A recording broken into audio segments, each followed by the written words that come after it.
When we picture extreme wealth, our minds usually go straight to the classics.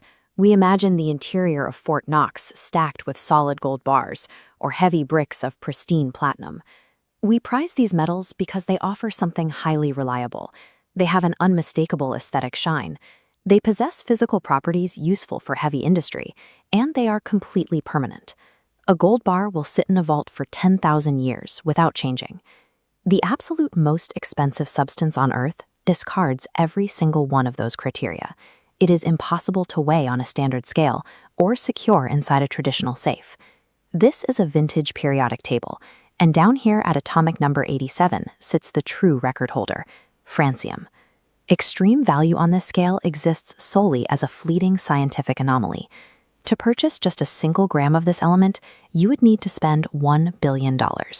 In Indian currency, that translates to over 7,000 crore rupees. Yet, even with infinite wealth, you cannot physically hold it or permanently store it. That price tag reflects the massive energy and technological overhead required to maintain a physical state that shouldn't naturally exist. Francium's core problem is its extreme radioactive instability. This diagram illustrates a concept in physics known as a half-life, the exact amount of time it takes for half of a radioactive element's atoms to naturally decay. For francium, that maximum half-life is a mere 22 minutes. Every 22 minutes, half of the sample physically disintegrates, breaking down into lighter, cheaper elements. After another 22 minutes, the remaining amount halves again. Within a few short hours, a multi-billion-dollar stockpile reduces down to absolute zero. Nature refuses to let the element exist, driving its value to these astronomical heights. Pulling back from the behavior of a single atom reveals the impact on the entire planet.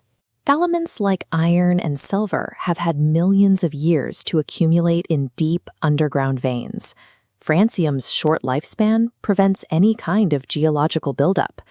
At any given moment, sifting through the entire crust of the Earth would yield a total of just 24.5 grams of naturally occurring francium.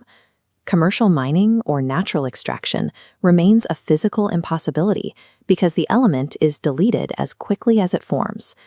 Since it cannot be mined, humans are forced to acquire francium through other means. Every available gram must be artificially forced into existence. Scientists use massive particle accelerators to bombard target materials with specific beams.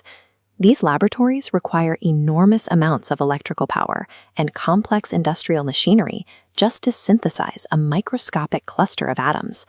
The massive scale of this infrastructure produces an infinitesimally small and short-lived yield. These laboratories effectively buy a momentary, highly expensive pause in the element's inevitable destruction. This 22-minute atomic lifespan provides the true context for that billion-dollar price tag. Traditional wealth buys permanence, but extreme scientific wealth funds something far more elusive. The billion-dollar investment buys a temporary window of observation. The real commodity is the data captured in the seconds before the sample vanishes. Those billions cover the infrastructure, energy loads, and specialized human intellect required to briefly override the standard laws of physics. At the extreme outer edges of modern chemistry, these elements completely cease to be physical objects. Instead, they become temporary events. Final resonant tone. Humanity pays a billion-dollar ransom to nature for the singular privilege of watching this element exist for 22 minutes.